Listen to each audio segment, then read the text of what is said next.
Bonsoir à tous. Il est 22h ici à Paris, 23h à Beyrouth, minuit 30 à Téhéran. Ravi de vous retrouver dans l'Actu 360.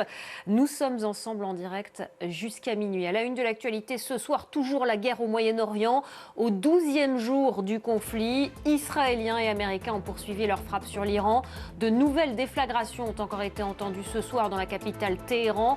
Le président américain Donald Trump assure qu'il ne reste pratiquement rien à frapper dans le pays.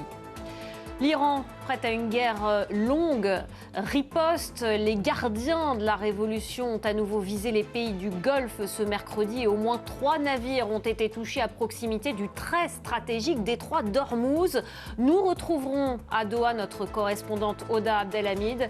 Et puis nous serons également avec Jean-Michel Berru, président de GIFMAR Group. Il a 21 navires bloqués dans le Golfe Persique. Sur le front libanais, l'armée israélienne dit ce soir mener des frappes à grande échelle sur la banlieue sud de Beyrouth. Le sud du pays a aussi été visé aujourd'hui. Des frappes contre le Hezbollah qui ont déjà fait plus de 630 morts depuis 10 jours.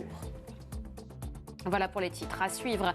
Juste après le journal, ça sera l'économie. Elle nous parlera du déblocage de 400 millions de barils de pétrole annoncé cet après-midi par l'AIE, l'Agence internationale de l'énergie. Alors est-ce que cela va suffire à faire baisser la pression sur les prix de l'or noir? On fera le point avec elle dans quelques instants.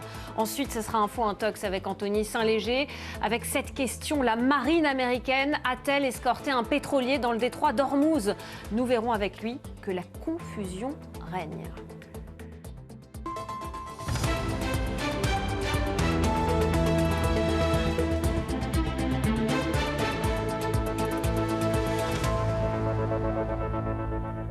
Douzième jour de guerre donc au Moyen-Orient et l'Iran est toujours sous une pluie de bombes. Israéliens et Américains, je vous le disais, ont poursuivi leurs frappes aujourd'hui, notamment sur Téhéran, la capitale. Téhéran où se sont déroulées les funérailles de plusieurs dirigeants des gardiens de la Révolution. Olivier Fessol.